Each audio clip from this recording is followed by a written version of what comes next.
8 years, I'll be an alcoholic. I did. I'll start drinking in middle school, just at parties. But my parents won't start talking to me about it till high school. And by then, I'll already be in some trouble. Kids who drink before age 15 are 5 times more likely to have alcohol problems when they're adults. The thing is, my parents won't even see it coming. So start talking. Who's next? Before they start drinking. I just remembered it's election day. Are you going to vote? I don't know. I don't think I'll have time today. Millions of eligible voters in America never make it to the polls or even register to vote. When you don't vote, you're letting other people make decisions for you and pick the things your taxes will pay for. Voting is more than a civic duty. It gives you a voice about the priorities and the future of your community and our nation. Voting gives you a seat at the table.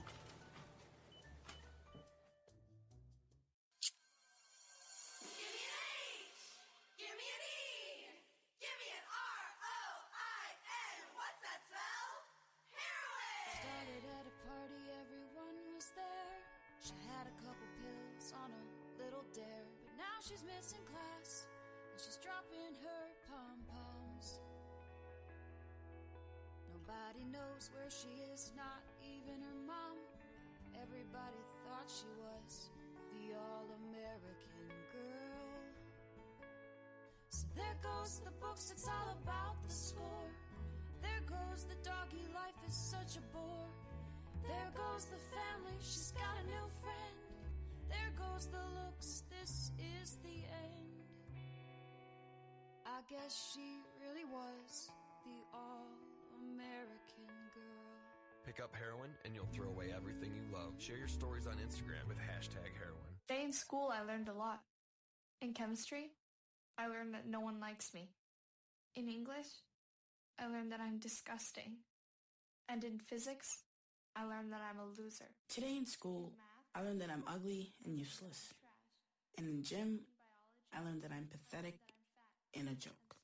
In history, I learned that I'm trash. Today in school, I learned that I have no friends. In English, I learned that I make people sick. And at lunch, I learned that I sit on my own because I smell. In chemistry, I learned that no one likes me. In biology, I learned that I'm fat and stupid. And in math, I learned that I'm trash. The only thing I didn't learn in school today? The only thing I didn't learn today? The only thing I didn't learn is why no one ever helps. Kids witness bullying every day. They want to help, but they don't know how. Teach them how to stop bullying and be more than a bystander at stopbullying.gov. A message from the Ad Council.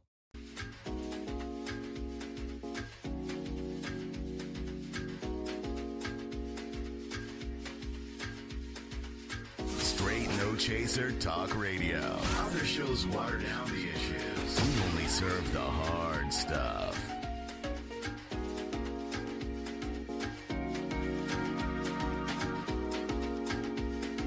Straight No Chaser Talk Radio.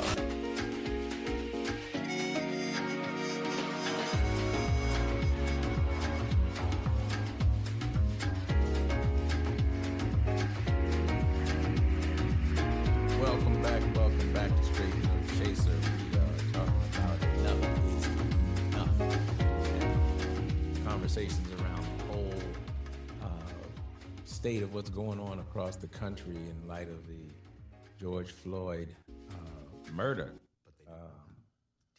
at the hands of, or the need of police officers, and everything else that is going on across the country, and the different feel of this. These protests. If you're coming back, you know, you're going to be excited to kind of keep on going through what we're going through. But if you're just joining us, we've got Shannon Banks, McClark County Schools at the South Academic Academy, and Dr. Tyrone Powers Consulting Group, and we're expecting Craig Knight, who's manager from Power 88, who is doing double duty because they've got candidate forms. Because in the midst of all of this, you know, it's we got elections going on. We got elections going on, and you know, voting is something we've not even really touched on yet. But in terms of the importance, you know, how do you think you get the judges that you get? How do you think you get the mayors? Who then appoint the police chiefs? Who, you know, voting is heavy heavily a part of this. And 2020, of course, toward the end of the year, we got another election coming up. Something going on at the White House. I believe there's an election for that. Oh boy! But Ambezi was on with us, and we would, we had the intergenerational thing going. Chief, yes, sir. Where do we go? We talk about the difference in, Phil had some great comments. For those of you who had missed, but I think we're gonna pick up from there. Pick up from that piece and kind of move on to what are we doing now? We're trying to get the new generation. We talked about, the younger generation has this, NWA is still playing loud that, F the police is still big in the minds of the younger generation. I lose track. Which one is it? Generation Y, I don't know which one it is, but whatever generation. I think we're at the end of the alphabet. Yeah. And, but everyone is willing to say F the police, but what's happening to the people who want to be the police? We grew up in a time, when there was something called officer friendly, where you might actually know the police in your neighborhood or something like that. But now you got people driving in, driving out, cracking you in the head and going back somewhere else. I mean, nobody wants a part of that anymore. But how do we maintain, control in our communities and things like that if we don't have people who actually care about us in the community? So where do we go, Chief? What are you thinking? Well, a couple of things I wanted to talk about, and you lead me in a great direction. One of the things when Phil was talking about the rules of protest, which kind of gets us to what you were talking about then, Bad, was Susan was saying that if you think about the Boston Tea Party, that's the perfect example of, no rules for protesting. You're talking about throwing stuff into the ocean and it was out of control. So, even back in the 1700s, there were no rules for protesting. And moving forward into some of the comments that, particularly Shannon's comments about, policemen and those types of things. One of the things that, if you think about the example that's being set now in D.C., I don't know about you, Doc, or you, Shannon, or you, Thin Bad, but let's start with the fact that if I were to take a subpoena from Congress and say, I'm not going, I'm just not going, there would be hell to pay. And I'd be locked down, and I'd probably face all kinds of things. And so even from that perspective, the example for non-compliance is being set in D.C., and that's just one example. Gina had a comment that I thought was very relevant to what we're talking about in terms of policemen. It says, do you think better educated policemen would make a difference? Raising the bar, and this is a great point, raising the requirements might bring people with better critical thinking skills. And I know that's one of the discussions that have been out there for a while, Doc, and I know you've been sort of at the forefront of that, running an academy and all the other things that you're doing in the field. And then Shannon also talked about, who metes out discipline for policemen. And that's sort of a three-headed coin, because internally, officers face discipline from, their internal affairs division that look at cases and determine what recommendations for discipline the chief should take. Then, depending on the type of infraction, it might not get to the level of internal affairs, but that supervisor can take certain discipline. But then if you start getting into criminal activity, of course, that goes into the judicial system once the evidence has been presented. And there you could end up with an officer being convicted, like some of the officers who've been convicted recently in Prince George's County. Or you could have a situation like you had with Rodney King, where you had video. Think about this, where you had video, and you had video that showed for a couple of minutes Rodney King being beat down, but what was the result? So certainly you can see how people can have the concern that Shannon is expressing, even if you look at the Eric Garner case. Now, clearly in that case, Eric Garner allegedly was taking one cigarette and trying to sell it, which is a violation. But again, is it a violation that's worth you being choked out for and killed? You know, just like in Mr. Floyd's case, an allegation of about a $20 forged check. And again, did the allegation meet the end result?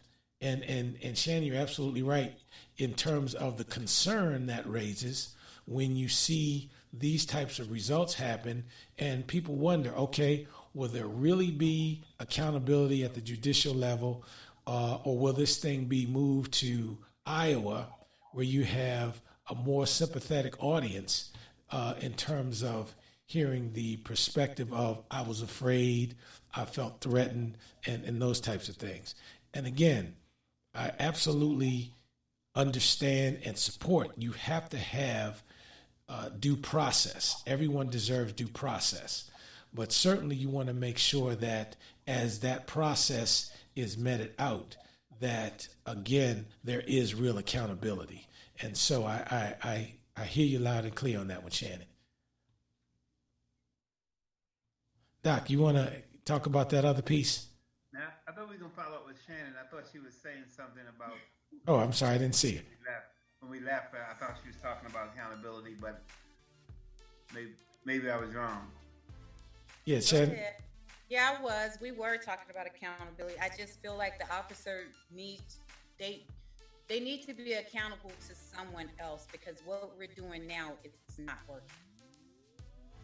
It's not working. The cameras are on, they're off. It shouldn't even be an on-off switch. Like, sure.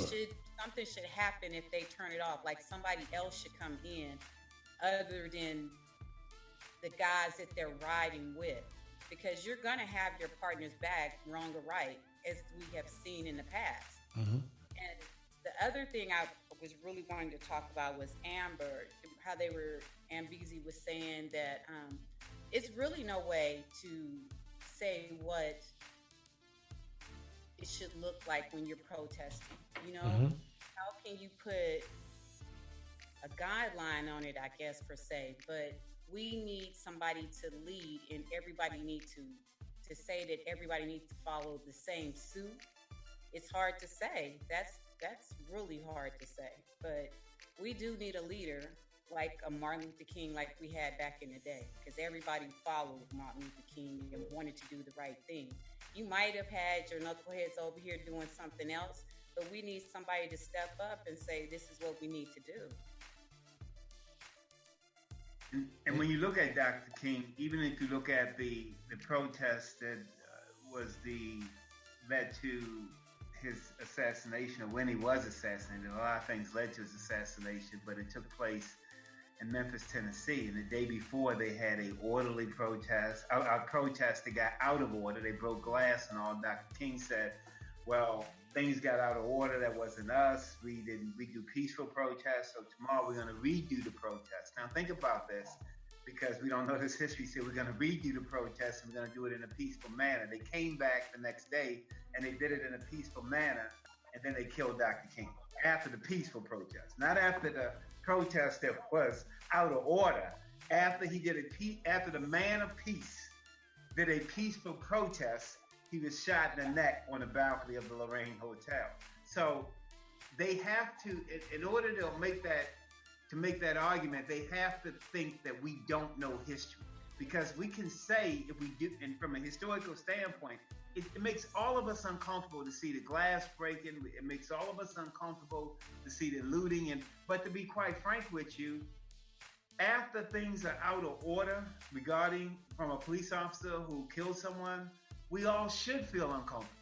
We should not be looking for a comfortable protest or a comfortable conversation. Right. Elijah Muhammad, the Honorable Elijah Muhammad, head of the Nation of Islam, said people change in times of discomfort, not in times of comfort. So we may watch that and say, I wish they wouldn't break the glass. But the discomfort makes us say, we got to get through this. If it was prayer service every day through the streets of every city, we would say that's beautiful, but it wouldn't lead to change. What makes people change in a system